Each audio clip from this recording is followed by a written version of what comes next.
Welcome, everybody, to the discussion starter on indicators in learning and teaching in the social dimension of the 2021 European Quality Assurance Forum. The topic of indicators is a relevant perspective on the general theme of the forum. My name is Joaquim Mourato. I'm from Polytechnic of Porto Alegre, from Portugal, and it's an honor to be participating in this session on an important topic with excellent experts and a wide audience. Unfortunately, it cannot be face-to-face, but the technology allows us to carry out the forum, and this is the most important. Okay. During this session, we have two discussion starters. Now we start with Elaine Peterbauer. Helene is a policy and project officer at the European University Association's Institutional Development Unit. Her work focuses on UA's learning and teaching activities, and Elaine works in many more areas. Prior to joining UA, Elaine worked as a predoctoral researcher and teacher at the University of Vienna in Austria. And thank you, Elaine, for your availability. And I invite the participants to post questions on the questions and answers section. And after, Elaine will respond. So please have the floor to make your brief presentations with the title, The Use of Indicators in External Quality Assurance. So go ahead, please, Elaine. Okay, thank you very much, Joaquim. It is my pleasure today to give you, as a basis for what will hopefully a lively discussion, a sneak peek of results or selected overview of results from a report that EUA has conducted or that EUA has published in 2020. So the report is not completely new. The report is based on the results of a desk research and a survey, several surveys actually, exploring what kind of indicators of educational quality were used by external quality assurance agencies on the one hand. We also looked into funding mechanisms, for example, funding formula allocation, performance contracts at the national level, so at the system level, through a survey among national rectors conferences. And we also looked into international university rankings. The research for this report was conducted in late 2019, and the results were published in 2020. We also wanted to complement the results of our own research with a focus group in 2020, but I guess you can understand what happened. So I'm hoping to get a little bit more input from you, the participants, on what kind of indicators you are using at your institutions and what you think of the indicators that we found with our research. So I will focus on the use of indicators in external quality assurance in my brief overview. This is based on a survey that was conducted among full and affiliate EQAF members. In total, we received 24 responses from a total of 16 countries. And just for a little bit of contextual information, 4 of those quality assurance agencies that responded conduct external quality assurance only at the program level, 2 only at the institutional level, and 18 at both levels.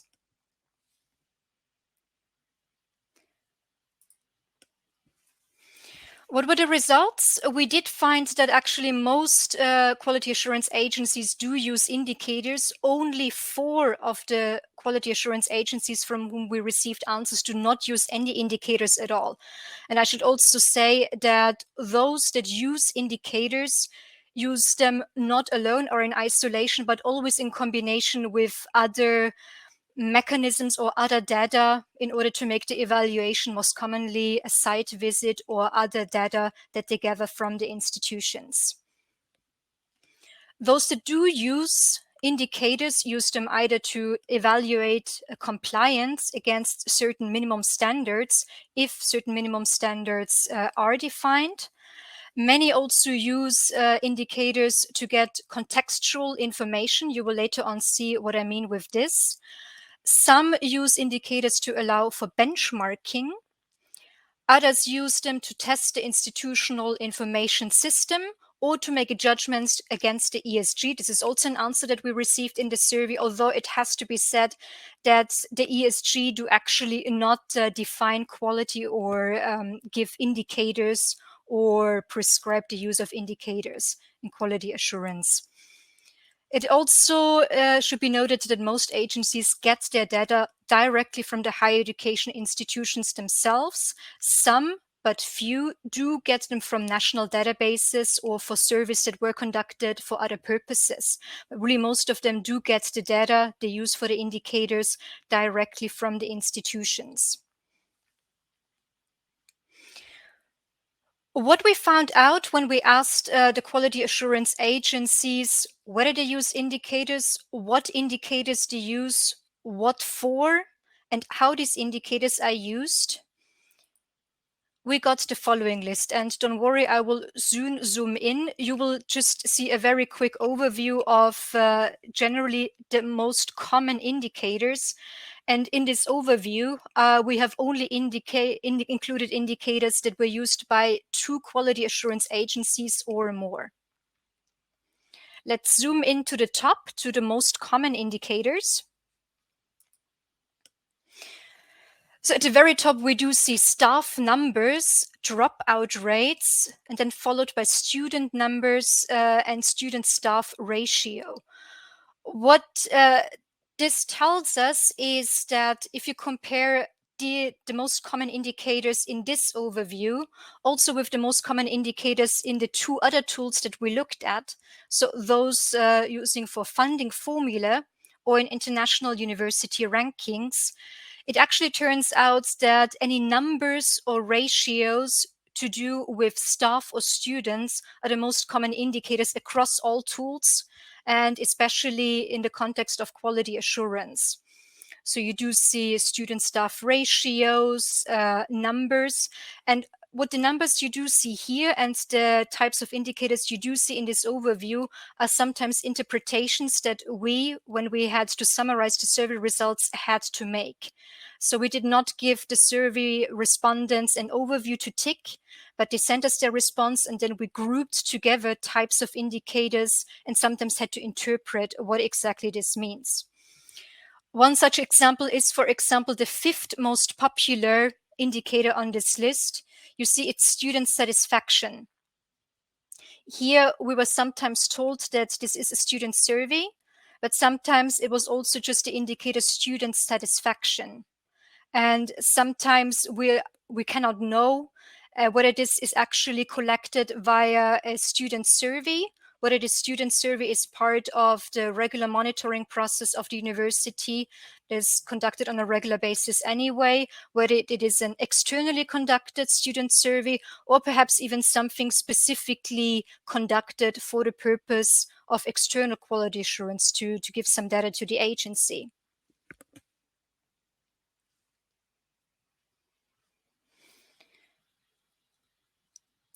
Let's have a quick look at the lesser common indicators. You do see some staff mobility numbers here and staff publications. You also see student support. So these indicators are used by quality assurance agencies on a much rarer occasion. And staff mobility is actually quite an interesting one because it indicates internationalization, interest in internationalization, which in general is rather rare in the context of quality assurance, whether in other tools that use indicators, it actually turned out to be much more common. So for example, in the international university rankings that we looked at, this was a much more common indicator of the prestige or success or efficiency or quality of the institution or the education that that was being evaluated. Staff publications is also much more common in university rankings than in external quality assurance, as it turns out.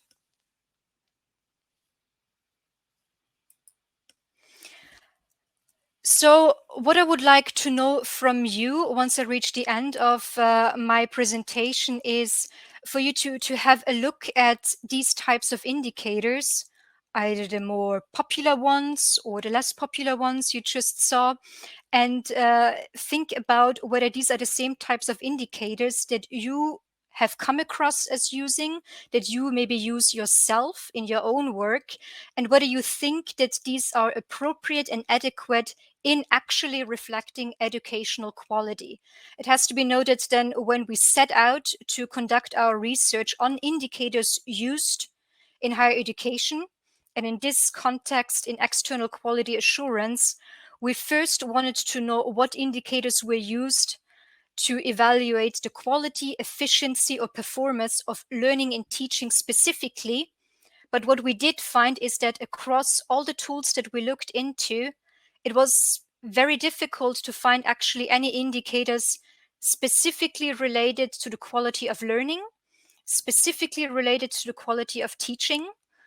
And sometimes it was even difficult to find indicators that could reasonably be linked to the quality of the education provided in general, rather than what we see here, the conditions under which education is provided or the context in which education happens.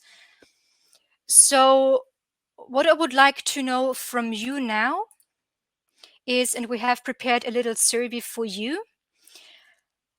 If you think about the indicators that you just saw, the student and staff numbers, the profiles of students, the profiles of staff, the dropout rates, the staff publications, do you think that the frequency at which these indicators are listed, so the frequency at which they are actually used in external quality assurance, accurately reflects their adequacy or usefulness in quality assurance?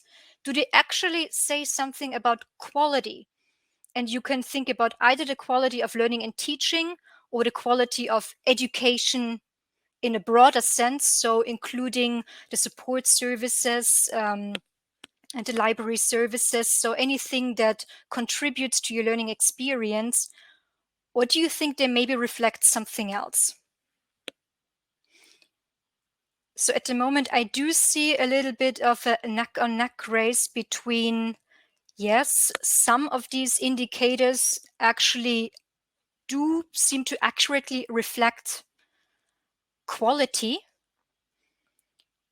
whereas a lot of people also think that no, the most frequently used indicators are just the easiest to capture or measure, which is something that could be called the proxy problem, and which we have also addressed in the report that I just presented.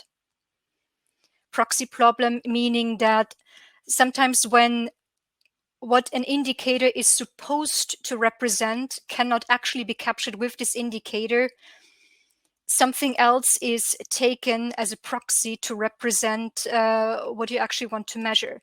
So for example, when we do have the dropout rate, which was, I think, was it number 3? No, it was number 2 of the most popular listed indicators used in external quality assurance. Does dropout rate actually mean that if the dropout rate is high, there was something wrong with the quality? My last words, Joaquim, I promise. Or is it meaning actually something else, because so many other factors can contribute to a student dropping out? So just for you to think about and bring up as points for discussion. Thank you. Thank you, Elaine. It's not easy to say so much in such a short time. So, but thank you for you give and share with us the guidelines of this important report, and that open the reflection and the discussion about the indicators. Thank you. And we can, the audience can put questions to Elaine. You can use the questions and answers section on left side. And while we receive some questions from the participants, I ask you, I put a question. We have only a few minutes to talk a little bit about this topic. So the question is, in your study, you looked into indicators used in external quality assurance, international university ranks, and funding formula. These are three quite different tools with different purposes, and I would therefore imagine that they would use widely different indicators. Is that the case or not? Well, there are certain overlaps and certain differences between the three tools. The overlaps are that all three use mostly indicators related to student and staff numbers and profiles. So with profiles, I mean, for example, how many staff do have a PhD? Or how do students progress to the next level? How many bachelor students are there? How many master students? How is the ratio within the PhD program or only the master program between students and staff? This is common to all three tools. Whereas with rankings, we see, for example, that they have many more indicators related to internationalization, which I mentioned before, and that they generally are much more research focused and reputation focused. And as a result, they use a lot more service than the other two tools. For example, also reputation service among peers in higher education or international peers. Funding mechanisms, in addition, use more output indicators, such as degrees obtained. But other than this, you do see the same type of indicators popping up across all three tools again and again. And one interesting conclusion is also that in the last few years, there has actually not been a whole lot of development in the types of indicators developed or tried out. So it is the same indicators that were essentially used already a few years back.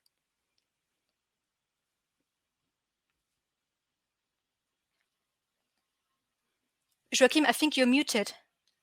Yeah, thank you. We have some questions from audience, and I ask you to vote in these questions. And I put one more question. The study concludes that all indicators in use suffer from the so-called proxy problem, in that they do not actually capture quality of education, but something else. What do you conclude from this? Shall we stop using indicators or not? We can continue to adopt indicators. No, there is a very clear need and interest in data-driven evaluation and decision-making. So the solution is certainly not to scrap the use of indicators altogether, because there is some value and they do indicate, they do express and represent something. But what the report suggests is to use caution and especially contextualization when interpreting what indicators actually stand for.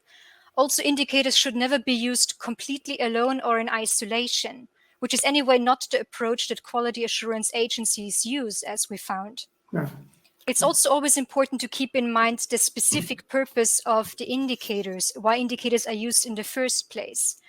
In the context or in the case of external quality assurance, it is not to compare one institution with another, but mostly to get a better understanding of this one institution and to get as much information about it as possible for the review to take place.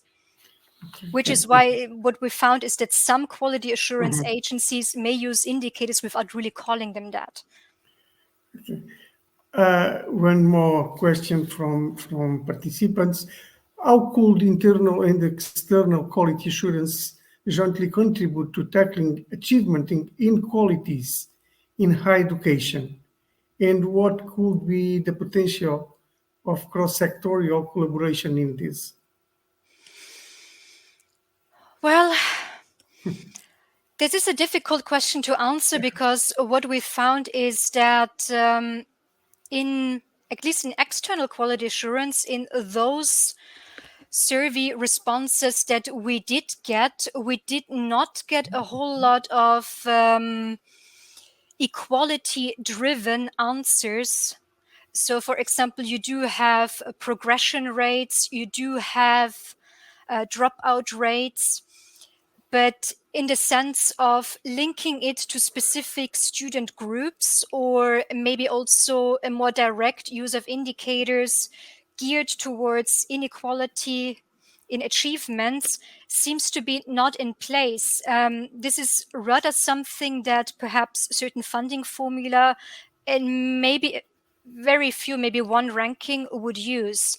So in this case, I think a discussion should be first started, and I think it is the place of the institutions themselves to first start with the internal quality assurance and the kind of data that they collect in order to and then approach the external quality assurance agencies. Some external quality assurance agencies actually give the institutions a lot of flexibility and space to define their own indicators and to provide their data in their own format instead of giving them a form to fill in.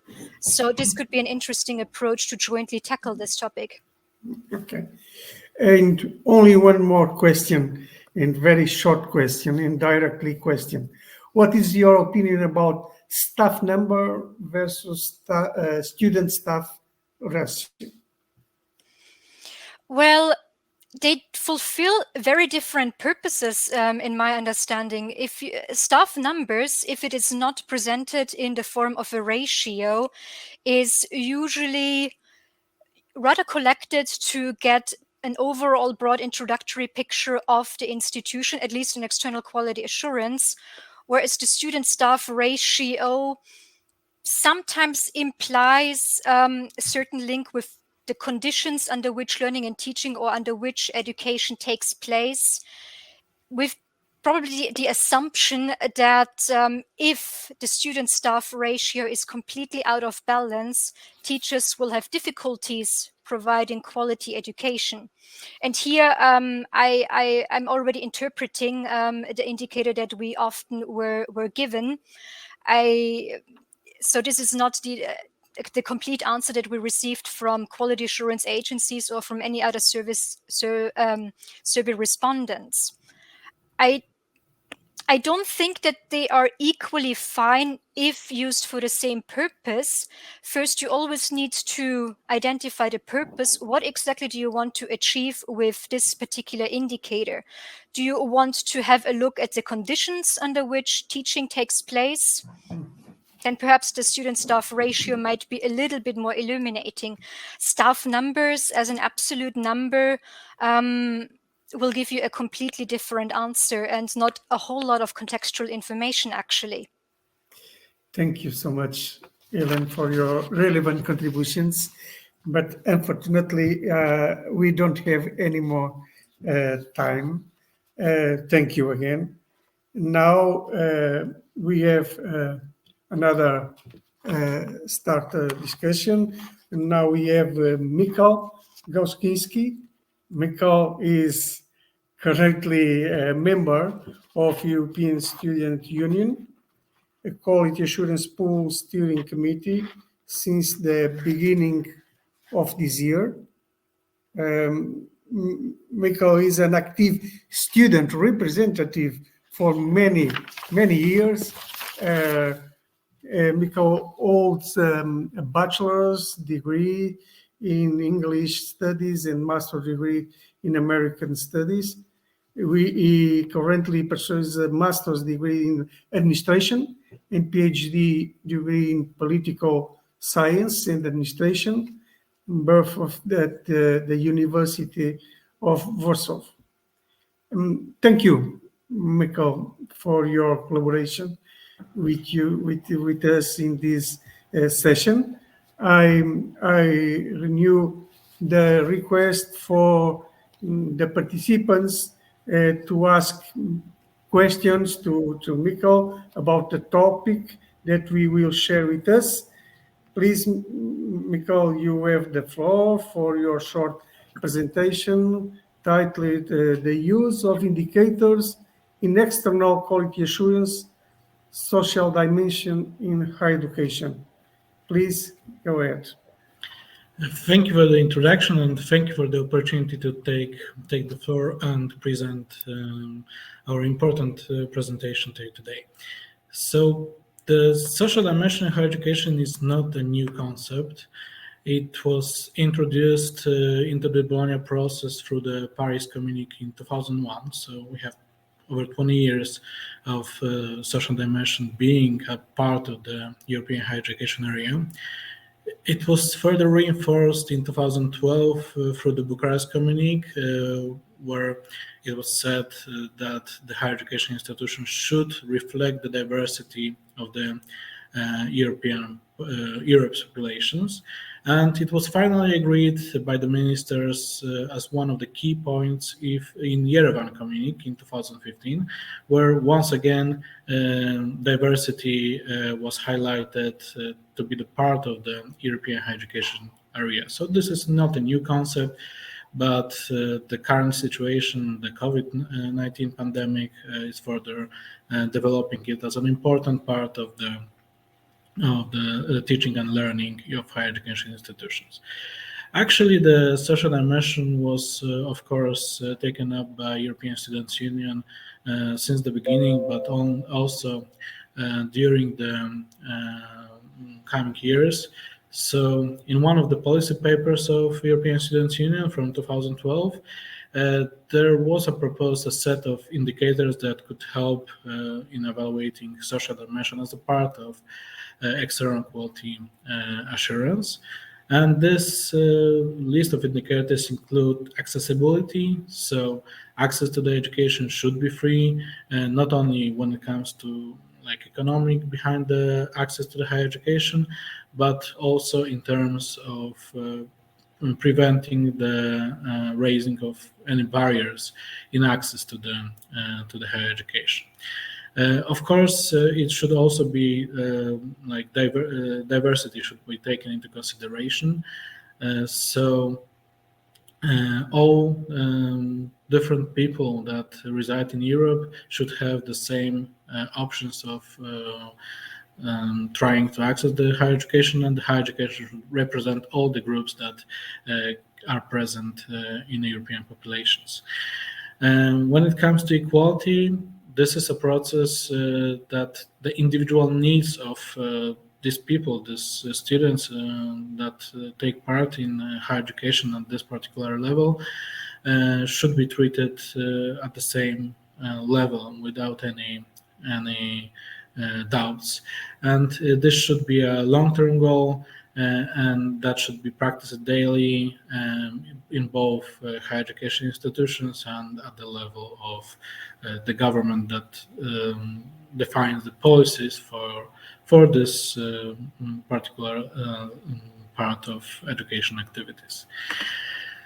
Social mobility should also be taken into consideration.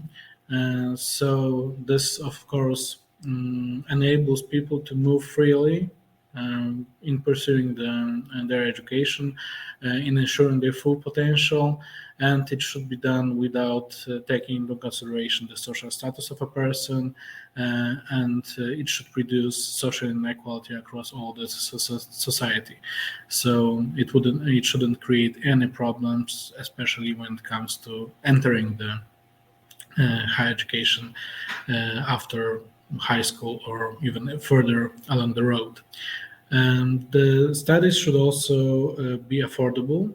So the education is a solidarity investment.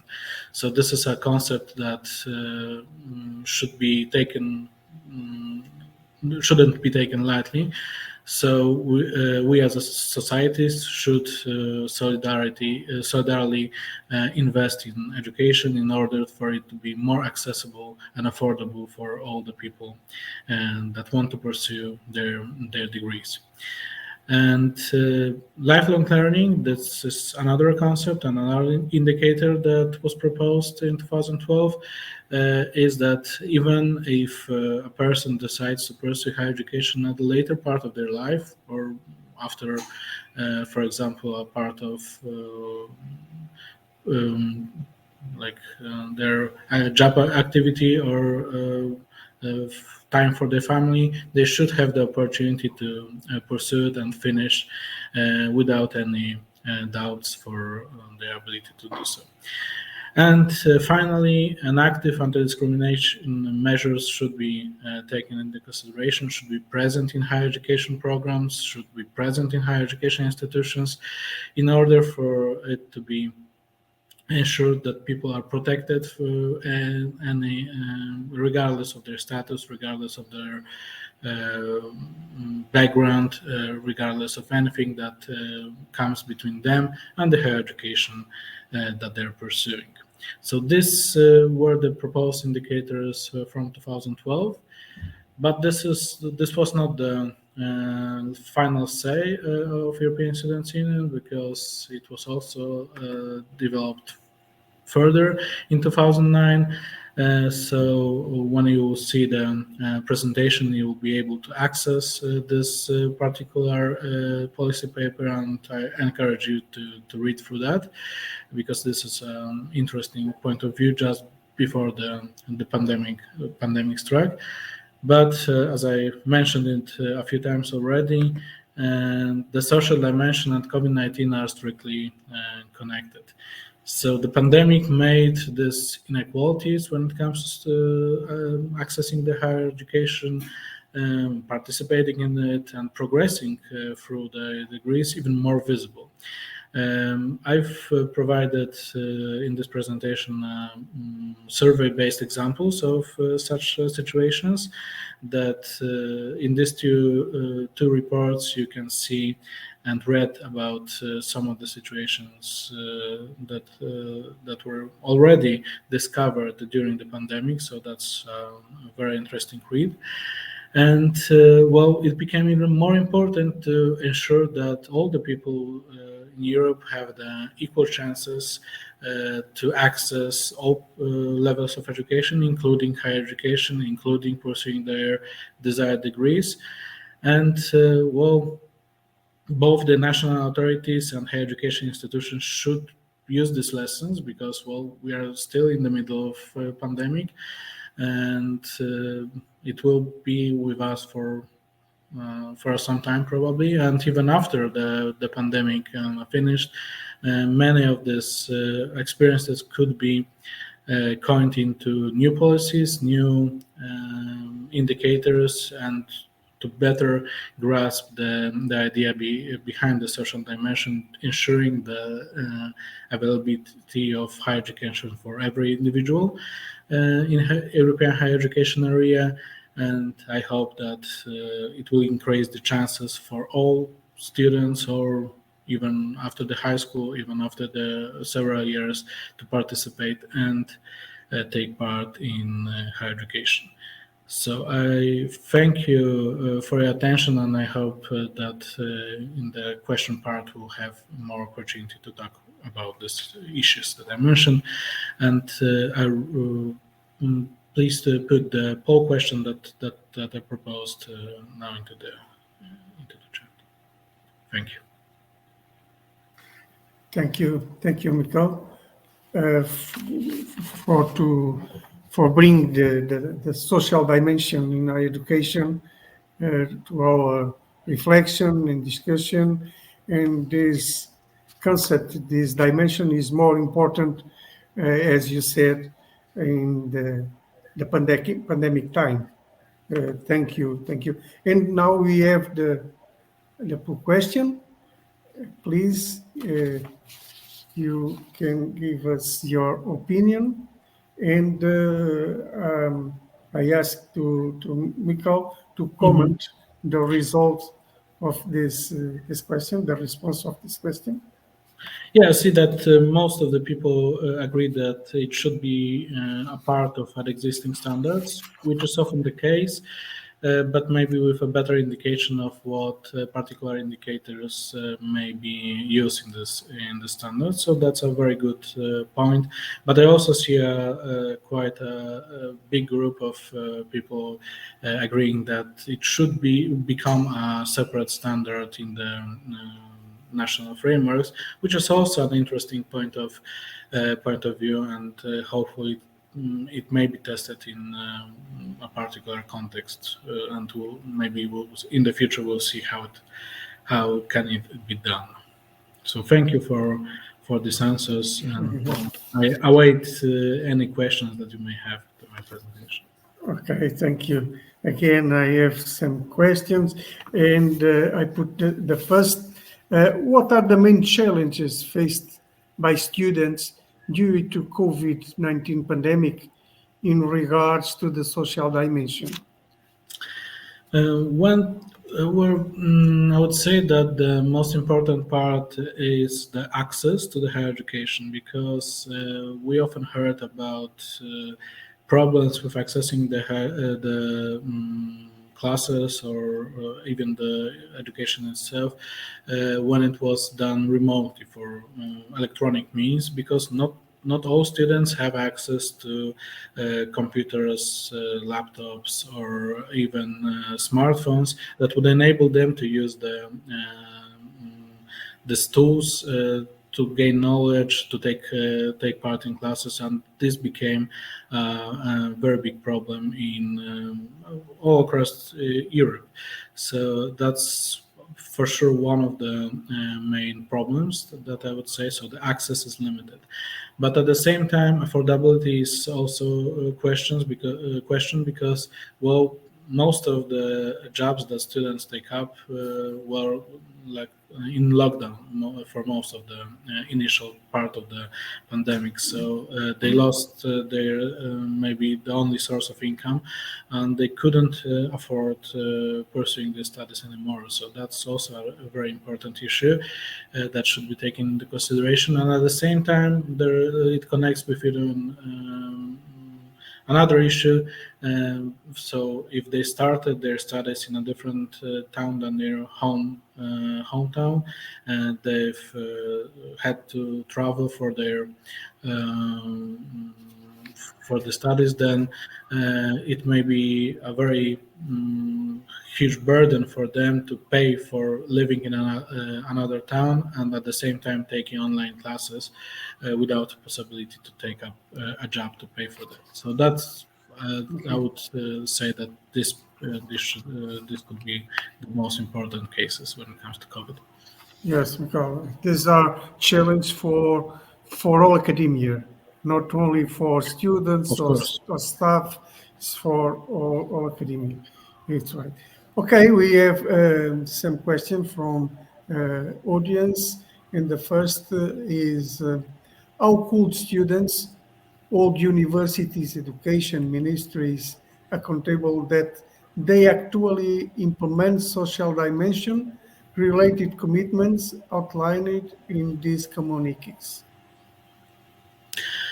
Well, this should be part of the job of the student activists like myself, like my colleagues from the European Students' Union and people involved in National Students' Union. This is a very important part of our job, and well, I would say that it should be done through the official channels on one side, but also it should be like indicated by all the students that this is an important issue for them. So the studies and access to the studies, access to affordable education is what they want, is what they need. And well, We can petition our politicians. We can try to talk with the higher education authorities, with the ministers, even if we are not active in the students' unions, but also only as students and members of the